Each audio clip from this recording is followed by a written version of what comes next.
Di sebuah desa terpencil, ada sebuah villa tua yang ditinggalkan bertahun-tahun. Villa itu bernama Villa Mawar. Tetapi penduduk sekitar lebih sering menyebutnya Villa Mawar Berdarah. Konon, setiap orang yang menginap di sana tidak pernah kembali dengan selamat. Dulu, villa itu milik keluarga kaya yang mengalami kejadian tragis. Sang istri ditemukan tewas tergantung di kamar utama, sementara suaminya menghilang tanpa jejak. Anak mereka, seorang gadis kecil bernama Laras, ditemukan membusuk di lemari dengan ekspresi ketakutan.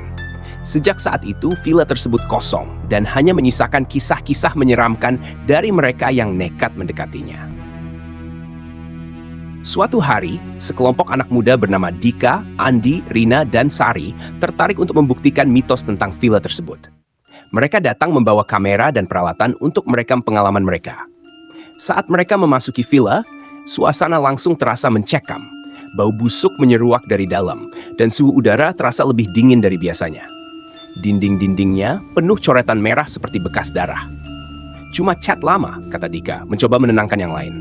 Namun, begitu mereka masuk ke ruang tamu, mereka mendengar suara langkah kaki di lantai atas. Tap, tap, tap, tap. Ada orang di atas? Bisik Sari ketakutan. Andi, yang paling berani, memutuskan untuk naik lebih dulu. Namun, saat ia menginjak anak tangga ketiga, tiba-tiba suara tawa kecil terdengar. Rina langsung merinding. Suara anak kecil. Dika menyalakan kamera dan merekam sekitar. Namun, layar kameranya mulai bergetar dan muncul gangguan. Lalu, tanpa peringatan, terdengar suara keras dari lantai atas, seperti sesuatu jatuh. Ketika mereka menengadah, mereka melihat sesosok gadis kecil dengan mata hitam pekat berdiri di ujung tangga, tersenyum lebar. Bajunya lusuh dan penuh darah kering. "Kalian mau bermain denganku?" Suaranya bergema, seperti berasal dari segala arah. Sari menjerit, tetapi tiba-tiba tubuhnya terpental ke dinding tanpa sebab. Dika dan yang lain berusaha menolongnya, tetapi pintu utama tertutup sendiri dengan keras. Kini mereka terjebak. Andi mencoba membuka pintu, tetapi tangannya terasa berat, seolah ada sesuatu yang menariknya dari belakang. Saat ia menoleh, wajah busuk seorang wanita dengan mata kosong menatapnya dari jarak dekat. Bau anyir menyengat, membuatnya hampir muntah. Jangan melihat, gumamnya panik. Namun terlambat, wanita itu tersenyum dan menariknya ke dalam kegelapan. Andi menghilang dalam sekejap, hanya menyisakan suara jeritan panjang yang mengerikan. Dika dan Rina berlari mencari jalan keluar, tetapi setiap lorong yang mereka lalui justru membawa mereka kembali ke ruangan yang sama. Seolah-olah villa ini adalah labirin tanpa ujung. Tiba-tiba, Rina melihat bayangan di cermin besar di ruang tamu. Namun, yang terlihat di cermin bukanlah dirinya, melainkan sosok Laras yang kini berdiri di belakangnya dengan tangan berlumuran darah. "Aku belum selesai bermain," bisiknya. Cermin itu pecah, dan dari pecahannya, tangan-tangan pucat keluar, menarik Rina ke dalam hingga tubuhnya menghilang. Dika, yang kini sendirian, hanya bisa berteriak ketakutan. Ia berlari ke pintu utama dan berusaha membukanya. Tiba-tiba, suara berbisik terdengar di telinganya. "Kau tidak boleh pergi." Sebuah tangan dingin mencengkram lehernya dari belakang, mencakar kulitnya dengan kuku panjang yang tajam. Napasnya tercekat, pandangannya mulai gelap. Keesokan harinya, penduduk desa menemukan villa itu tetap sunyi, tetapi ada sesuatu yang aneh. Di depan pintu, mereka menemukan sebuah kamera yang masih menyala, merekam sesuatu yang tidak bisa dijelaskan dengan akal sehat. Di layar kamera, terlihat Dika berdiri di tengah ruangan, dengan mata kosong dan tubuh penuh luka. Di belakangnya, bayangan hitam melayang, berbisik di telinganya. Kemudian perlahan, ia menatap kamera dan tersenyum. "Kini aku bagian dari mereka," dan rekaman itu berakhir. Penduduk desa, setelah rekaman misterius ditemukan, kabar tentang hilangnya Dika, Andi, Rina, dan Sari menyebar luas. Beberapa warga desa berani datang ke villa itu di siang hari, mencoba mencari petunjuk. Namun, yang mereka temukan hanyalah kamera yang tergeletak di lantai dengan rekaman terakhir yang mengerikan. Di dalam villa, suasana tetap mencekam meski di bawah sinar matahari. Udara di dalam terasa lebih dingin dibandingkan di luar, dan bau anyir samar masih tercium. Salah satu warga yang masuk, Pak Rahman, seorang pria tua yang mengenal sejarah villa itu, merasakan bulu kuduknya meremang begitu melewati ambang pintu. "Ini tempat bukan sembarangan. Ada yang belum selesai di sini," gumamnya.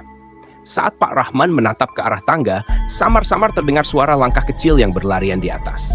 Ia melihat ke atas dan mendapati tidak ada siapa-siapa. Namun, ketika ia menunduk, ia menemukan sesuatu yang membuatnya merinding. Bekas cakaran dalam di lantai kayu, seolah-olah seseorang mencoba melarikan diri. Dika masih hidup? Malam harinya, seorang pemuda bernama Ryan yang penasaran dengan rekaman itu memutuskan untuk menyelidiki lebih dalam. Berbekal kamera dan senter, ia masuk ke villa sendirian. Begitu ia melangkah ke dalam, pintu utama tiba-tiba tertutup dengan keras. Brek! Ryan tersentak. Ia mencoba membuka pintu, tapi terkunci. Saat ia berbalik, ia melihat sesuatu yang membuat darahnya membeku. Di dinding yang kotor dan berdebu, terdapat goresan baru. Tolong aku. Tulisan itu seperti dicakar dengan kuku, dan di bawahnya terdapat bekas tangan yang menyeret ke arah tangga. Ryan menelan ludah. Ia mengaktifkan kameranya dan merekam sekeliling.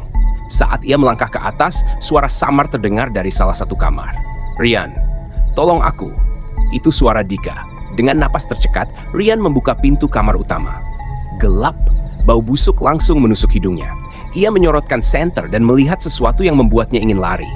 Di sudut kamar, ada sesosok tubuh duduk membelakangi, mengenakan pakaian yang sama seperti yang Dika kenakan di rekaman terakhir. Namun, tubuh itu diam, kaku, seakan sudah lama berada di sana. Perlahan, Ryan mendekat. Dika, suaranya gemetar.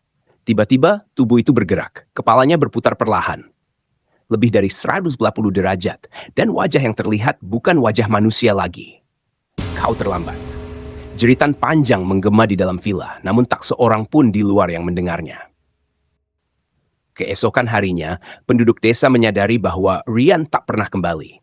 Sama seperti yang lain, ia seolah menghilang tanpa jejak. Namun ada satu hal yang berubah di villa itu. Di depan pintunya, kini ada kamera baru. Dengan rekaman terakhir yang memperlihatkan seorang pemuda ketakutan terengah-engah di dalam kegelapan sebelum layar tiba-tiba menjadi hitam.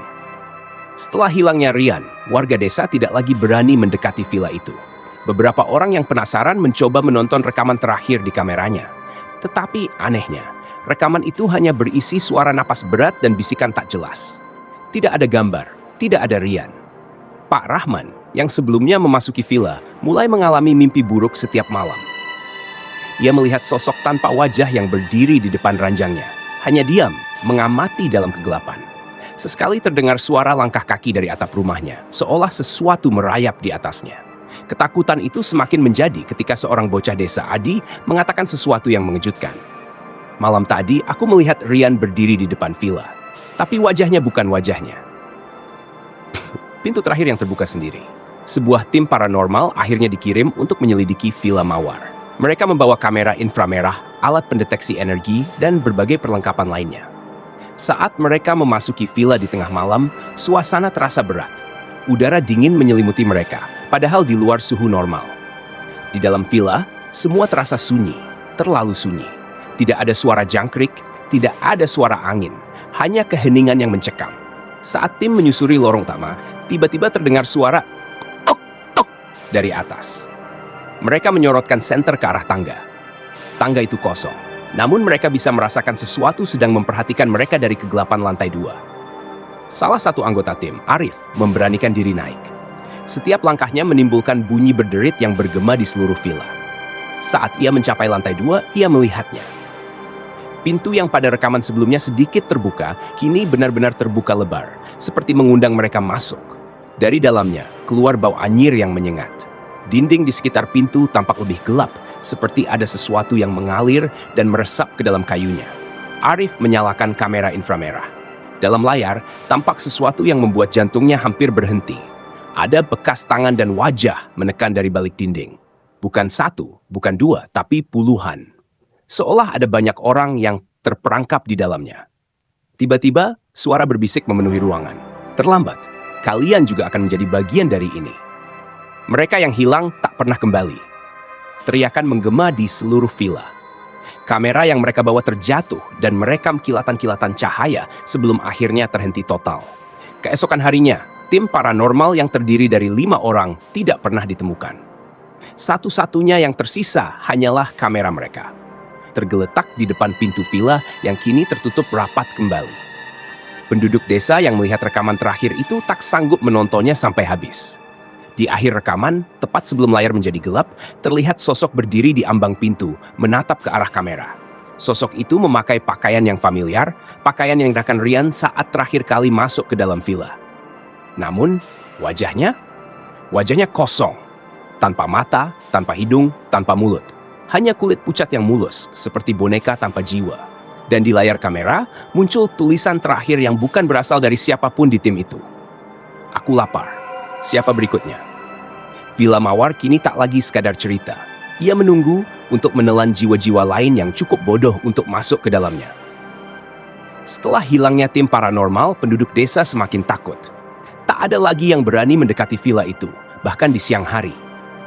Seiring waktu, peristiwa mengerikan itu mulai terlupakan, meski bisikan ketakutan masih terdengar di antara mereka.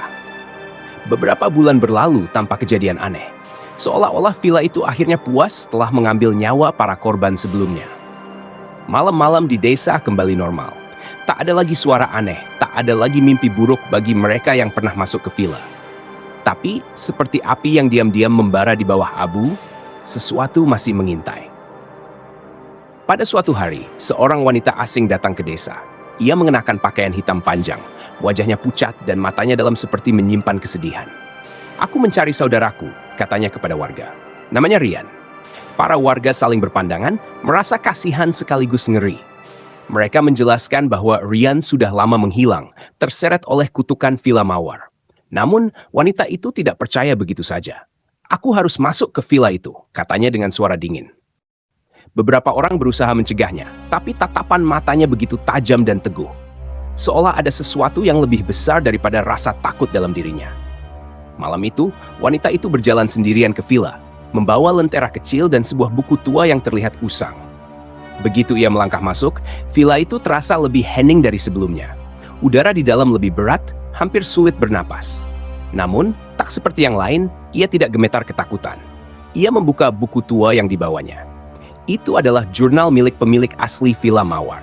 Di halaman terakhir, tertulis sesuatu yang mengerikan. Mereka yang masuk tidak akan pernah keluar. Setiap jiwa yang hilang menjadi bagian dari dinding, menjadi bayangan yang tidak bisa kembali. Hanya darah yang bisa menghapusnya. Wanita itu menarik napas dalam. Ia menatap ke arah cermin yang pecah di lorong dan melihat sesuatu, bayangan seseorang di belakangnya. Ia berbalik perlahan. Di sana berdiri sosok Ryan. Wajahnya masih kosong, tapi tubuhnya seakan bergetar, berusaha mengenalinya. "Aku di sini untuk membawamu pulang," bisik wanita itu. Seketika, seluruh villa mulai bergetar. Pintu-pintu terbanting, suara jeritan menggema dari dalam dinding, dan sesuatu yang tak terlihat mulai merayap di lantai. "Kau tidak bisa mengambilnya!" Sebuah suara menggelegar, seolah villa itu sendiri berbicara. Dinding mulai merekah, dan dari baliknya muncul tangan-tangan busuk yang berusaha meraih wanita itu. Namun, ia tetap tenang. Ia menggigit jari telunjuknya hingga berdarah, lalu menorehkan darahnya ke lantai sambil berbisik, "Darah yang sama, takdir yang sama, lepaskan dia." Seketika Ryan bergetar hebat. Wajahnya yang kosong mulai berubah, matanya muncul kembali, mulutnya terbuka, dan suara lirik keluar. "Kak! Tolong aku." Villa itu berguncang hebat. Seluruh ruangan menjadi gelap, hanya lentera kecil yang masih menyala. Wanita itu tahu ia harus cepat. Ia meraih tangan Ryan dan menariknya keluar kamar. Namun, villa tidak akan membiarkan mereka pergi begitu saja. Dari lorong, bayangan menghitam mulai merayap, membentuk sosok menyeramkan dengan wajah-wajah para korban sebelumnya. "Kau tidak akan keluar!" Langkah mereka semakin berat, seolah lantai menyedot kaki mereka. Dinding semakin menutup, ruangan semakin sempit. Dengan sisa tenaga, wanita itu berteriak, "Kau sudah cukup mengambil! Lepaskan kami!" Cahaya lenteranya tiba-tiba membesar, menyilaukan seluruh ruangan. Dalam kilatan cahaya itu, terdengar jeritan panjang, lalu semuanya sunyi. Ketika wanita itu membuka matanya, ia dan Ryan sudah berada di luar villa. Villa Mawar tetap berdiri, tapi sesuatu telah berubah. Udara di sekitarnya tak lagi terasa berat, dan di pintu depan terdapat bekas telapak tangan berdarah. Seolah seseorang akhirnya bebas. Ryan terduduk di tanah, menangis tanpa suara. Ia tidak mengingat semua yang terjadi di dalam, tapi ia tahu satu hal. Ia selamat dan villa itu akhirnya berhenti mencari korban. Namun, jika malam terlalu sunyi, beberapa warga desa masih bersumpah bahwa mereka bisa mendengar suara samar dari villa itu. Bisikan yang terus memanggil menunggu korban berikutnya.